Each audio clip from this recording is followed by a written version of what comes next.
Alrighty guys, what is up? Welcome back to Path of Exile Heist League with Lone Debater 7, and today we're going to be starting out a brand new Necromancers build, just to show you how you can use it as a league start and kind of what you want to do, when and how and all that kind of stuff.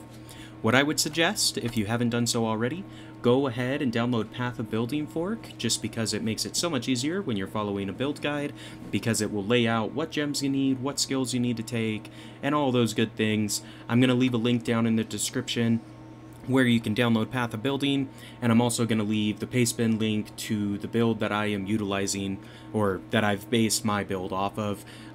It's a Raise Spectre Necromancer build by Furty.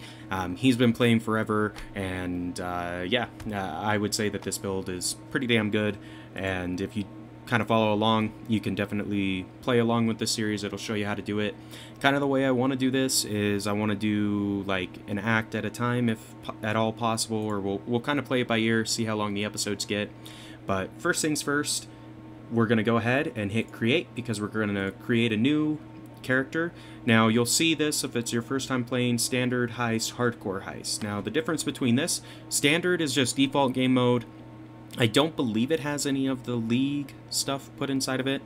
This is realistically, you don't want to play standard, you always want to do the leagues, just because the economy is reset at the start of the league, so everyone's are closer to the same level, even if you're just now starting. Whereas if you play standard, you're going to be playing with people that have, been playing for 10 years or more or whatever, so they'll be so much better than you that it's pointless. Outside of that, the difference between heist and hardcore heist: if you do hardcore heist, if you get killed, basically it kicks you out of the league and puts you into just the regular. It becomes a standard character, so it's going to go ahead and kick you out of the league. So if it's your first time playing through, I wouldn't suggest hardcore heist. I would go with just the regular. You can do solo self-found. What that means is that you won't be able to trade with anybody else, so all of your items come from you. I wouldn't suggest doing that, especially if it's your first time, just because there is a there's a substantial economy behind this game. Like, you can trade with players to get the items you want and stuff like that. So it's better if you don't do solo self-found. It'll be more enjoyable for you, because you won't have to grind for 20 hours to get one piece of armor that you want, right? Outside of that, we are gonna go ahead and select just Heist League default, and then we need the witch character. So there's 7 different types. You've got Templar, Duelist, there's a bunch of them. So we're going with the Witch. It's the one over here. You got to give it a character name. Now this part can be tricky sometimes. I'm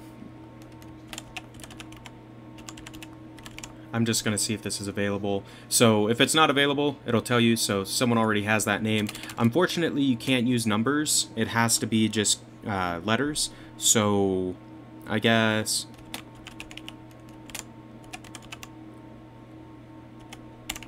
Great Necronia, maybe? Alright, cool, that was available. So we're starting the league. Every character starts in the same spot. You go to the Twilight Strand, and it does give you a little tiny tutorial. So if we go over here, we want to pick up this wand. First things first, I have mine set to auto-equipped equipment if I don't have it worn. So we've got a 2 blue linked Driftwood wand with 8% increased spell damage. Not bad. I'm going to skip all the tutorials because I don't really care. So we don't get a spell until you kill this first guy. Once you kill him, for us, we get Fireball. Not a big deal. I go ahead and put that in. And what I like to do is change all of these. So by default, you're going to have default attack. It's just physical attack using your main hand weapon or your weapons, whatever.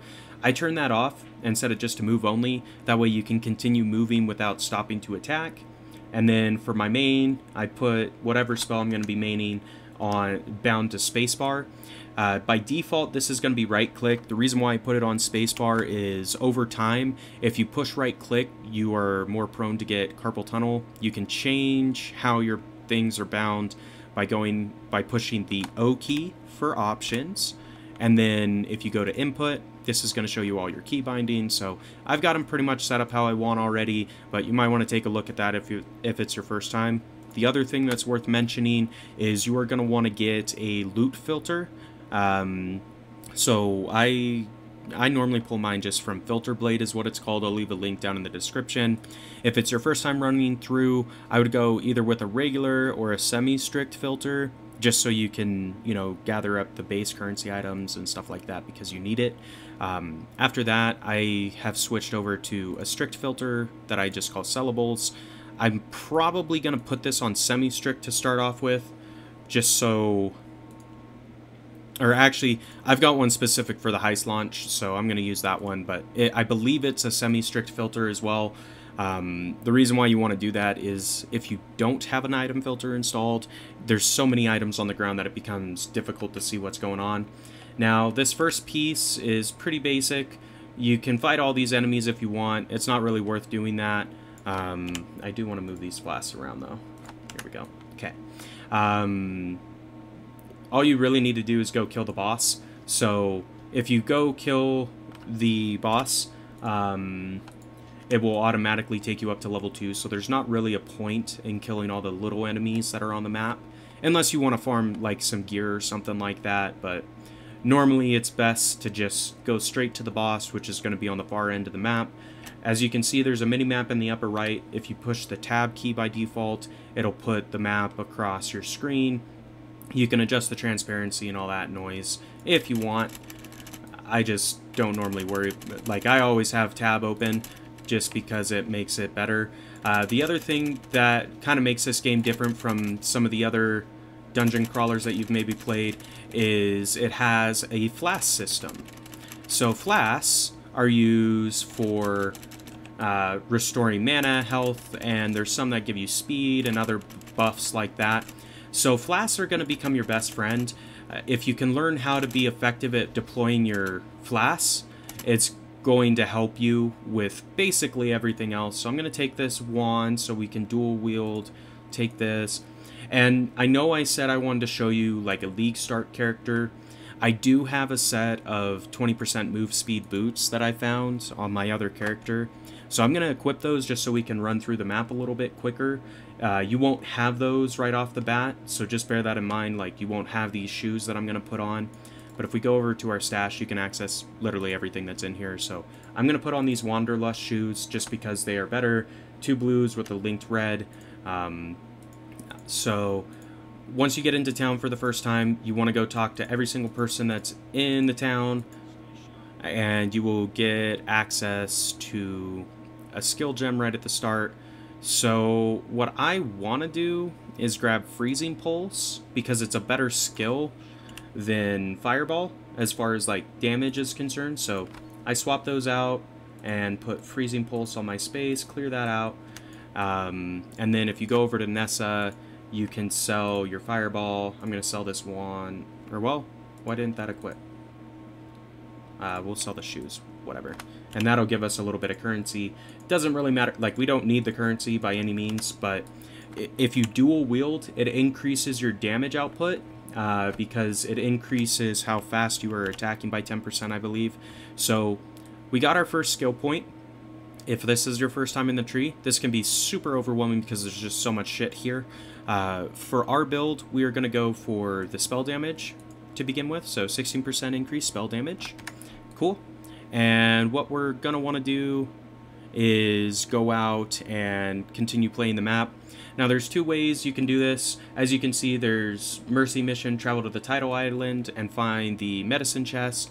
I want to go take care of this dude's trade because he wants to buy an item from me for 2 orbs of fusing. Okay, so what we're going to do, I'm going to go take care of this trade, then we're going to come back and show you how to do the first mission, Mercy Mission. So give me about 2 minutes and we'll be right back. Alright guys, we're back. I went and took care of that trade. If you end up trading, like, if you get the request, you want to take care of it as soon as possible. Otherwise, you may end up losing the trade, because if they find the item somewhere else that responds faster, they're going to go with that. Anyway, let's go ahead and hit the coast, is the first little area, and see if we can't find our medicine chest. So there's a fair amount of guys. To begin with, like, this build is not the easiest in the world, just because it's not super strong or anything like that. That's the other thing. So you probably, well, you might have heard I need more mana, right? So that is because we overcast and ran out of mana. So you want to monitor your blue and your green bars, because when they start getting low, you want to pop your flask, because flasks, they apply effects over a duration as opposed to instantly, unless you get a special buff, which you probably won't have starting off. So bear that in mind. Like, if you see your mana getting low, you do have recharge, obviously, but you know, it takes some time. So like, our mana's low, so I'm gonna pop my flask now so it can recharge while we cast and we don't run out of actual you know, mana. At the same time, you want to pick up items that you don't have equipment wise to begin with. It doesn't really matter what the gems are starting off, just because, you know, it's more important to have the defensive boosts or whatever. So I'm gonna grab these. Sure, why not? We'll take it. So that little smuggler's cache is part of the Heist League's piece. So basically the way this one works is you can assemble a team of guys, you go and steal shit from other people, I guess, and that's kind of how the new league mechanic works. It's pretty good. I would suggest grabbing those, because if you're looking to grind out currency or rare items or anything like that, the heists are actually a really good way to do that. Definitely for the like currency items seem to be really good in there. Like, I've gotten so many chaos orbs from running heists that it doesn't matter. For our second point, we're going to go for the intelligence point, and basically we're working up to this one right here, Arcanist Domain, to start off with. With this build, since you are going to be squishy compared to other build types, I suggest prioritizing the minion attack and attack damage, attack speed, all of that kind of stuff to start off with. That way, you know, you can DPS down the enemies before they can attack you. And then the second part of that is you just got to be good at, you know, moving around the map quickly. So using, it's called Quicksilver Flasks, are what give you increased movement speed. And then once we unlock Frost Blink or Flame Dash, we use that to kind of escape things. So here's the exit to Tidal Island. That's to the Mudflats. If you see these waypoints on the map, you want to grab them, because you can teleport between waypoints that you've unlocked, so it's worth doing. So we're going to go into the Tidal Island. Here we go. We should have to fight, like, we'll most likely fight a boss on this. I can't remember exactly how this all plays out, but kind of the way I do this is try to, at least while you're using Frost Pulse, like, gather all the enemies up so you can hit all of them with your spell at the same time. It will save you on mana. It'll make you more effective at damaging enemies as well, because you're hitting more than just one at a time. If that doesn't make sense to you, that's okay. Just trust me, like, that's how you want to play this character when you're getting the first few levels. I think we have to get like level 4 before we can do the actual main skill that we want, which is Summon Raging Spirit. So you got to grind out the first few levels with, you know, a spell you're not actually going to use. Like, ultimately we're not going to use Frost Pulse at all, but it's still good to do it. The other thing I will mention, like, you can kind of predict where the enemies are going to be, like, when they're attacking based off of the animation. So, like, they'll do a little animation of some sort before they attack. So there we go. We got our medicine chest, which was the mission complete. I'm going to go ahead and identify this life flask. So if you get an item that's red like this, if you take a scroll of wisdom, right click on the stack, you can go ahead and identify it. They typically will have better buffs than the other stuff. It does depend a little bit. So this is +5 life on per kill. That's pretty good. This life flask is better than the one we got, so I'm going to take this out, I'm going to take this out, I'm going to take this out, because realistically what I want is 2 lives, 2 manas, and then I'll have my Quicksilver Flask. So the other thing is Portal Scrolls is what I use there. It'll open a portal back to the closest town, so you can use this to get around the map really quick. as well, because the portal will stay there until you travel through it. So we'll talk to Nessa, and we can pick our reward. You want to pick the Quicksilver Flask so you can get the increased movement speed. So there we go. You also get a gem. So on this, I believe what you want is the Summon Phantasm support, because that synergizes really well with the summon, with just all your summoning skills in general. So we got that. I'm going to sell out these items so my inventory is a little bit cleaner. Just because if you fill up your inventory, you are going to end up not being able to do stuff. So here we go. Grab our second intelligence point. And I'm just going to look and see. Nessa's the one that you can buy gems from. So you can type down here and search for stuff. So I don't have Summon Raging Spirit yet. If we take a look in our stash, since I actually have the gem, I can tell you if we can actually equip it. So yeah, we could actually equip it. It's a level 4 gem.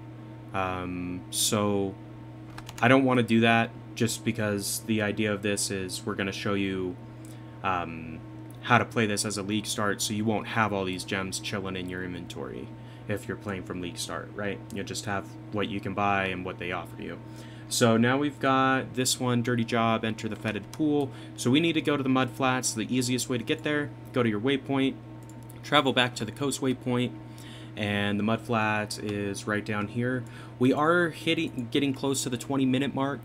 So what I'm gonna do is we'll go ahead and travel through the Mudflats and see if we can't find the waypoint, and then we'll probably call it good.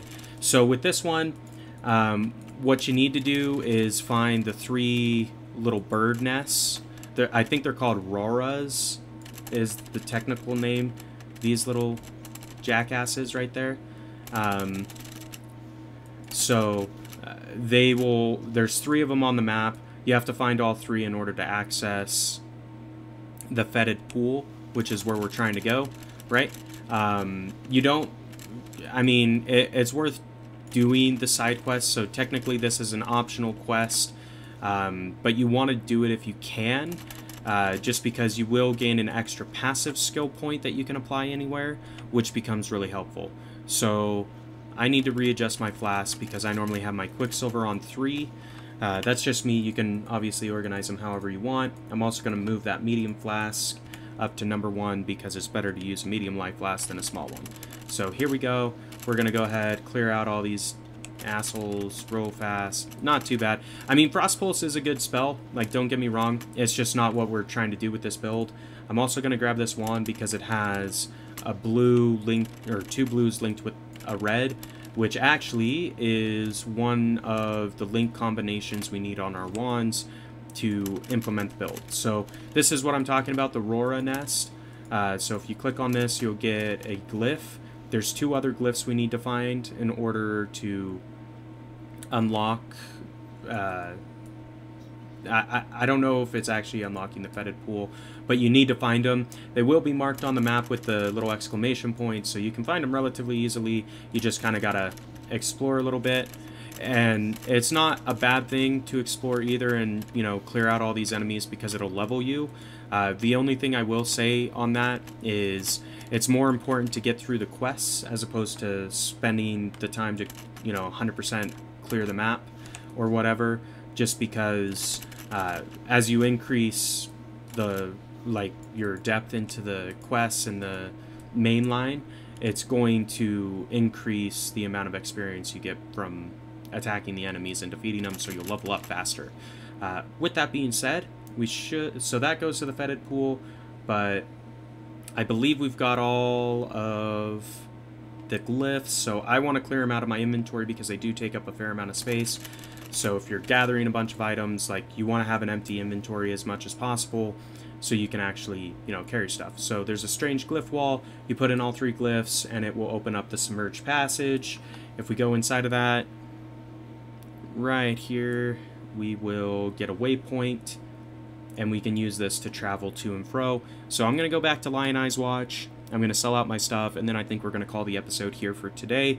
Next time, we're most likely going to keep pushing on through the mainline quests. So here we go. We got this guy, and this gives us our Summon Raging Spirit. So I'm going to swap out our Freezing Pulse for Summon Raging Spirits, put that on my space, clear it out, and now we are actually leveling the skills that we want.